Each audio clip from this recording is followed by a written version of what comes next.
Vous aimez l'histoire juive ? Retrouvez Liana Gurfinkel dans Un jour notre histoire sur Studio Kalita, c'est tous les matins, pour découvrir ensemble les événements et les personnages qui ont fait notre histoire. Alors Eliana, Boker Tov. Boker Tov Daniel, je ne m'entends pas. Est-ce que vous Voilà, m'entendez ? on vous entend parfaitement. Moi, pas du tout. On vous entend parfaitement. Alors, cette chronique Un jour notre histoire, vous allez la consacrer à Meir Dizengoff. On aurait pu la consacrer à vous puisque c'est votre anniversaire aujourd'hui. Alors, Daniel, c'était facile.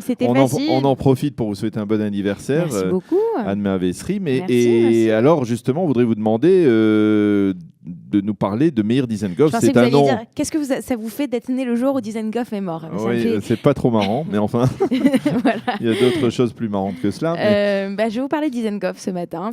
Donc Dizengoff, du nom du célèbre centre commercial, je rigole, à nouveau. De la célèbre rue, là. Voilà, exactement. Alors Meir Dizengoff, pourquoi s'appelle-t-elle Dizengoff ? il a été le premier maire de Tel Aviv entre 1921 et 1936, avec une petite pause de 2 ans entre 1925 et 1927.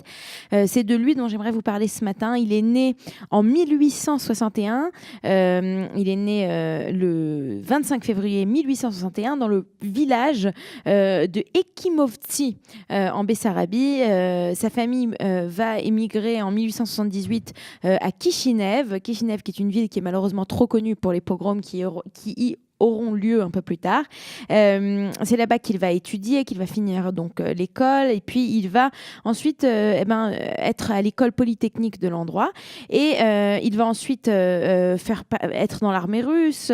Il va faire partie à cette époque-là en Russie. Il y a beaucoup de mouvements de révolte entre guillemets contre le tsar et l'empire de l'époque. Il va en faire partie, et puis à un moment, il va se retrouver, après avoir passé quelques temps en prison pour donc ses actions, il va se retrouver à Odessa. Alors, il faut rappeler qu'à cette époque, Odessa, c'est la capitale du sionisme, ou plutôt des Chovevet Tzion, de ce début de ces premières, ce premier bourgeon d'un retour vers Israël. Et c'est là-bas donc qu'il va rencontrer Léon Pinsker, Hadaam, et c'est là aussi qu'il va joindre le mouvement Chovevet Tzion.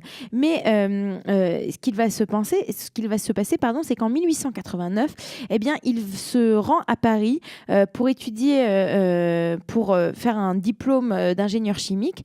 Et quand il est à Paris, il va rencontrer Edmond James de Rothschild. En rencontrant Edmond James de Rothschild, celui-ci, donc, qui est un grand sioniste déjà à l'époque, va l'envoyer en Palestine, qui est à l'époque qui est ottomane, pour ouvrir une fabrique, une usine de verre. L'usine de verre qui ne va pas très bien marcher, mais ça fait encore plus rentrer Meir Dizengoff dans le mouvement sioniste. Et d'ailleurs, quelques années plus tard, il va lui-même rencontrer Theodor Herzl.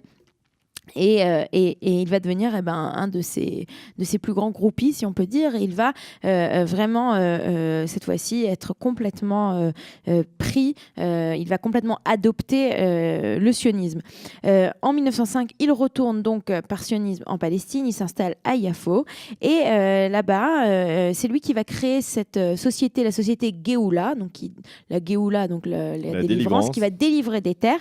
Et donc, ils vont acheter un petit lopin de terre des Arabes, et un peu plus tard, il va, après l'avoir fait et avoir commencer à construire des maisons juives à Jaffo, il va s'associer avec d'autres amis, et il va cette fois-ci ouvrir la société Achuzat Bait, qui va plus tard construire le premier quartier de Tel Aviv.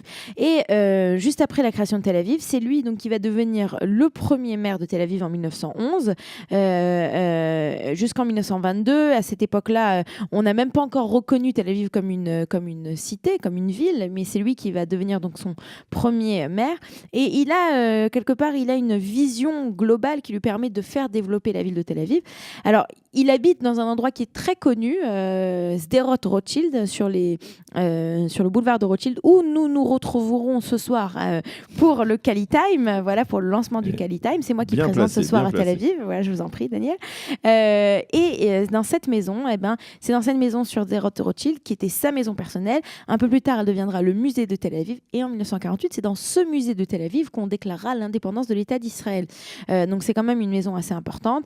Et donc Meir Dizengoff, c'est lui donc qui va être à la tête de la ville jusqu'en 1936, pardon. D'ailleurs jusqu'à sa mort, puisqu'il décédera le 7 Tishri 1936. Et c'est donc en sa mémoire qu'aujourd'hui nous avons tout d'abord une statue de Dizengoff sur son cheval devant sa maison. Nous avons une rue Dizengoff, nous avons un centre commercial Dizengoff, très important, le centre commercial Dizengoff. Voilà. Merci Eliana de nous avoir rappelé l'existence, la vie passionnante de Meir Dizengoff, le premier maire de Tel Aviv. Il est 8h39, on marque une petite pause et je vous retrouve dans quelques instants pour la revue de la presse.